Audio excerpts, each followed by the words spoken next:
Hi, Sarah and Ginger Cat from Sarah Homfray Embroidery. Back with part 2 of our Q&A session. So I put out a call on my YouTube community page for you to send in your questions for me. We've done part 1 already. If you haven't seen that yet, we'll put a video link to that at the end of this video. You can check that out. This one is specifically about your technical questions. So there was quite a lot of questions about trouble with specific stitches and certain techniques. So I thought we would put all of those together and we'll look at that. Look at all of those in this video. So let's jump straight in. Okay, so the first question is from C, S-E-E. Hi C. What is the difference between laid work, trellis, tied and filling designs? Are they all the same or different? Seems like any stitch can be made into a filling stitch if it's repeated enough. Okay, so good question. So let's talk about those different stitches. So laid work first. So laid work is where you lay the stitches literally over a particular shape. Now they can be quite big, so it's similar to satin stitch, but that would be a smaller shape. Laid work, you can lay the stitches across the shape and you fill the whole shape in, and then you tie those long stitches down with a little stitch over the top. You can choose what stitches you put in, but you need to tie the stitches down because they're too long to sit on their own, really. So that's laid work. Trellis work is worked in a similar way, but you don't fill the whole shape in. So you stitch a grid over the top, so you would do stitches one way and stitches the other way, and then you would tie. It's got bored already. Obviously not interested in trellis stitch. So you would tie those stitches down with a little stitch, and then that's got gaps in it and you can fill things in the gaps. So it looks very different to laid work. So that's trellis work. Now, trellis can also be called, let me just check, so also called filling stitches and lattice work. So not to confuse you any further, but you can actually work the two stitches together. So you can do a laid stitch first and you can work a trellis stitch over the top of the laid work if you want a little bit more decoration. So you can put those two stitches together. We do have a playlist on trellis stitches, lots of different types of patterns that you can make. So do check that out. We'll put that up here for you to have a look at. Yeah, and I guess any stitch that fills in a shape can be called a filling stitch. So yeah, I'm going to say you can have that all. So next question is from Stephanie Williams. I'm having a lot of trouble with 3D stitches such as the woven picot and the cast on. Particularly my woven picot are skinny and not big fluffy petals no matter how wide I make the base. I also end up with a funky loop at the top. I would give that a name and call it a new stitch, Stephanie, if I was you. Okay, so woven picot. So if you're not sure what they are, they look like this. This is them on our little sunflower project. So what did you say? Doesn't matter how wide I make them at the base. Woven picots always go to a point because you weave in and out of the some bars. You make the bars around the pin, you weave in and out of them, so they're always going to get to a point. So it doesn't really matter how wide you make the base, it always comes to a point. So I suggest if you want fluffy ones, you need a big fluffy thread basically, because you're weaving. If you weave too tightly, you pull it all together and it is going to get quite skinny. So you need to loosen up the tension a little bit so the thread sits a little bit fuller, and use probably a fluffier thread. So try doubling up your thread or try a thicker thread, and something that will literally make it fluff out a little bit. And regarding the funky loops at the top, when you wrap your thread around the pin to make the bars that you can weave through, if your pin is quite thick, you're weaving up to the pin, and then when you take the pin out, you've got a hole. So you need something very fine. So maybe look for a fine needle instead of a pin, something really fine so you can get your weaving right up to the pin, and that should help get rid of that. So Arcana Singh says, to get a perfect satin stitch, is there any rule to do, as mine doesn't come out very neat, thanks. Yes, there's a couple of rules with satin stitch, you'll be glad to know. So there's a couple of things you can do. So the first thing is you can work a split stitch around the edge of your shape. So you work that as precisely as you can, and then you stitch your satin stitch over the top of the split stitch. So you go down over it with your needle, and by tucking the needle into that split stitch, you're creating a really nice smooth edge. So that will definitely help your satin stitch to look neater. The other thing you need to do is to be coming up and down the right side. Now this gets very technical, and we do have an information sheet on this on the website, on the free stuff page, so I'll put a link to that in the description below this video, and that goes into the really technical side of it. But if you want to check out our video on the peacock, I'll put that up here so you can have a look at that. There's an explanation in there that's not quite as technical, but will help you a lot to make sure you come up and down on the right side. The way you know if you're not is if your stitches start to flatten out. If you're doing it at an angle and they start to flatten out, then you're coming up and down on the wrong side. So check the video out and the information sheet as well. Satin stitches is one of those stitches that looks really easy to do, but it can get quite technical, so definitely worth checking out those two resources. So Stephanie Embroidery says, I could use some advice for making French or colonial knots while stitching in hand. I primarily do cross stitch. I feel like I need an extra hand. Okay, you do really need two hands for knotted stitches, Stephanie. If you don't want to use a frame, then I suggest you need to put it down on the table. So the best way to do to explain that is to actually show you. So I'll show you how I do that now. So I've got a piece of fabric in my hand and I've got my thread ready to do my French knot. So as I said, you really need two hands to do this. So I'm going to do a French knot as I would if it was in a frame. So I've got this flat on a table. So I suggest finding yourself a surface. So you can put it down on the surface. You can wrap your French knot twice. Now this is going to be the tricky bit if you're not using a frame. So it's got to go into the fabric. But if you pull that tight around the needle, you can actually let go. And then you can use that hand just to pick the fabric up and pull it through to the back. So it's slightly awkward to do, but I think the trick is once the needle's in the fabric to pull that tight there, because you can let that go and that gives you your other hand free. You can see it's a little bit awkward, but you can do it. Let's do one more, because that one didn't come out very well. So as you can see, it might take a little bit of practice. So you might just want to try it on something else first. Pull it through to the back to form your knot. You can put cross stitch on a frame as well, because I do suggest using a frame. It's much easier for these kind of stitches, but if you don't want to put it in a round frame because you've already stitched a lot of it and it will damage the stitches, think about using stretcher bar frames, because they will really help you to have two hands free to do stitches like that. Sylvia GV says, how to embroider a ribbon. I'm having trouble securing it to a hoop and I don't feel comfortable enough stitching without a frame. Okay, so I have done some embroidery on ribbons, so let's have a little look at that and then I'll show you what the best way to tackle that is. So this piece here, I actually did some embroidery on the ribbon, so you can see these here.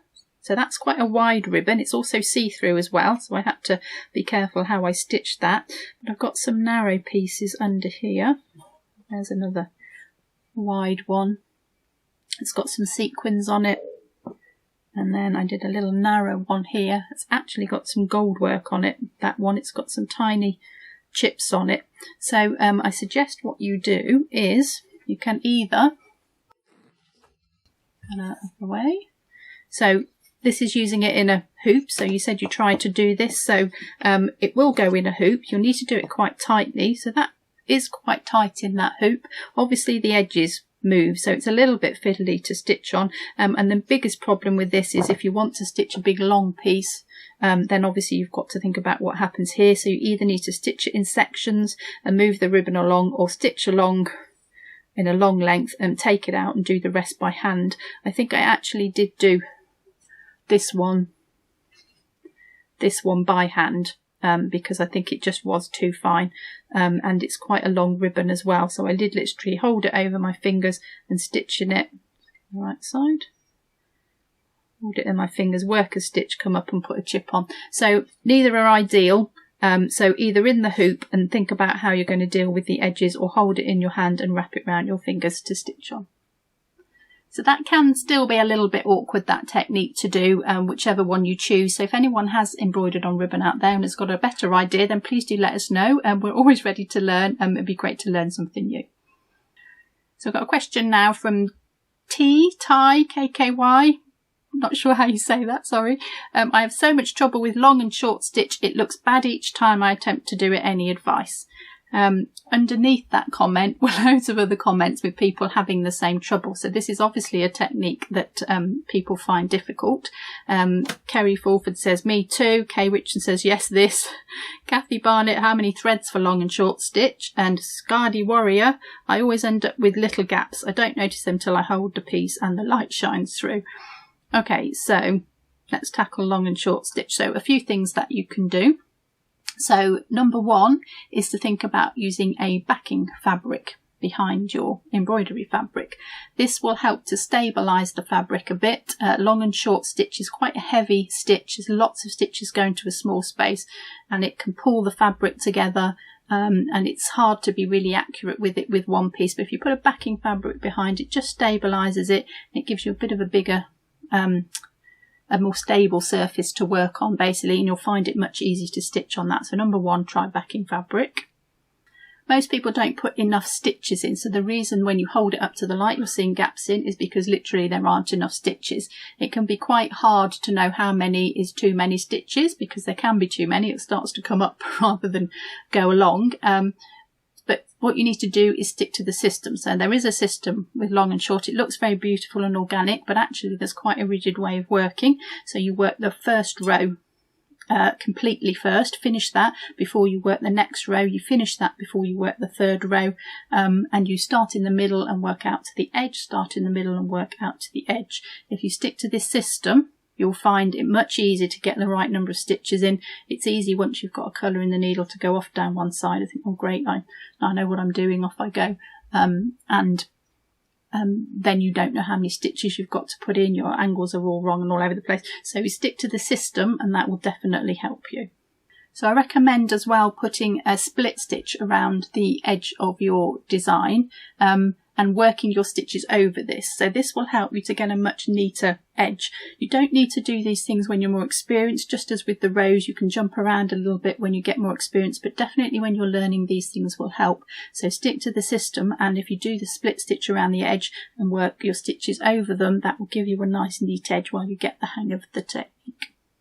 So another thing that can help you is to mark the angles that you're going to go that you're going to stitch in. So if you're doing what's called natural shading with your long and short stitch, so it follows the shape of a petal or follows the shape of something that you're stitching, then your stitches will change direction. So if you lightly mark those on to your actual design with a pencil, something that's not going to come off on the thread, then you can put those in position, and you know when you get to those that your stitch should be in a particular direction. If it isn't, you've got time to do something about it. So they will just help mark as a guide. You could put some actual stitches in as well if you wanted to help you know which direction you want to do your stitches.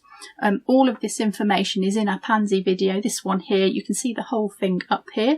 Part 1 gives you a really detailed explanation of how to do the technical part of this stitch, so do take the time to look at that and work out how to do your long and short accurately, because it is very involved and there's a lot to learn, but that will tell you everything you need to know.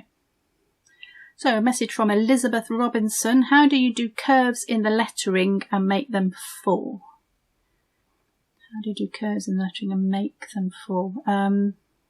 Not too sure what you mean by that question, Elizabeth. Perhaps you could clarify that if you do that below this video in a message, and I'll try and answer it in that message, because I'm not too sure what you mean by that.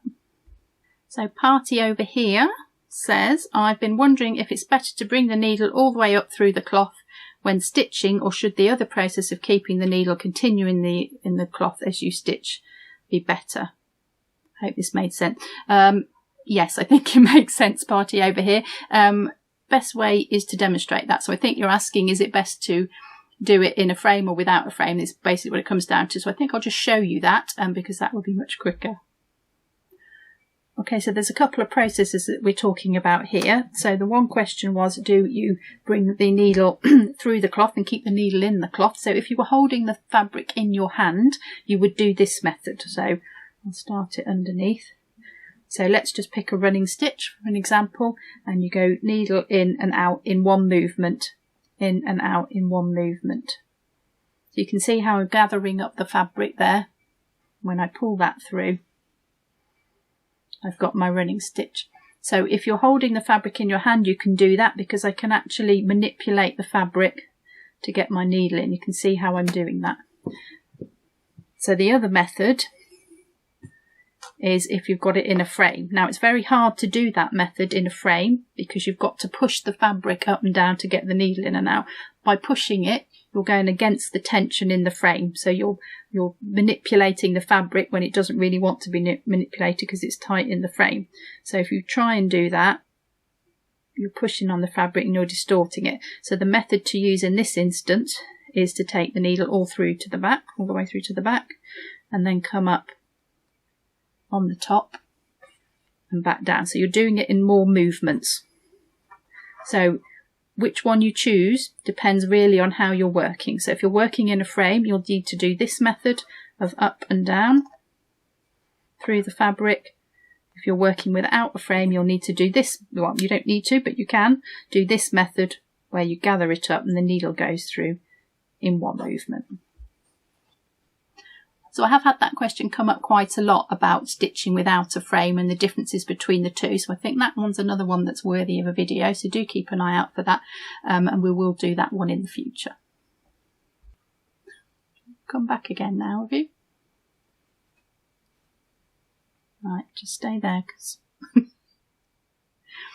don't want you walking over my computer. Right, I think it's going to stay there. So we've got a question from Belle. Hi Sarah, I have a hard time with figuring out fabric stitch tension when using a hoop. I tend to get puckering. What are your techniques? Just going to carry on. For figuring the appropriate tension for the fabric inside a hoop, the stitches and readjusting periodically as we go along, or do you recommend taking the project out of the hoop after we've finished stitching for the day too?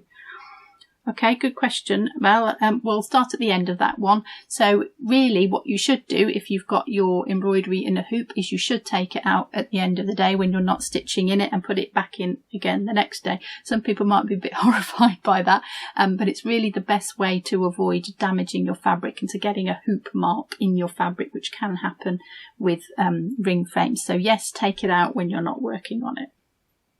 So regarding stitch tension, so if you're going to work in a hoop, one here, so really you should have it as tight as possible in the hoop. Now, if you were making something like a cushion or a hanging, something that was going to be loose when you'd finished a soft finishing, if you like, then I wouldn't recommend working it in a hoop. You should really work something at the tension it's going to be at when it's finished. You could just loosen it off a little bit, but really when you work something in a hoop is because you want it to be nice and tight. So this one is really tight, it's drum tight. So really as tight as you can. The action of taking the needle through the fabric will loosen it off anyway, however tightly you tie up the screw. So it is worth taking it out, putting it back in and tightening it up again. It will help your embroidery to be much neater as well. And then when you take it off and you finish it, whether you're framing it, you can get it as nice as tight as it is in the hoop. So the answer really is as tight as possible that you can, and do keep tightening it because it will loosen off. So I hope you found that Q&A session helpful and it's answered some of your questions. Do check out our free resources. There's loads of extra information in those videos and it goes into all of these different techniques into a lot of detail, so you will find those helpful, and the free resources on the website as well. Do check those out. Look out for our other videos, our other question and answer sessions, and if you like this video, give it a thumbs up. That will help more people to see it, and I'll see you in the next video.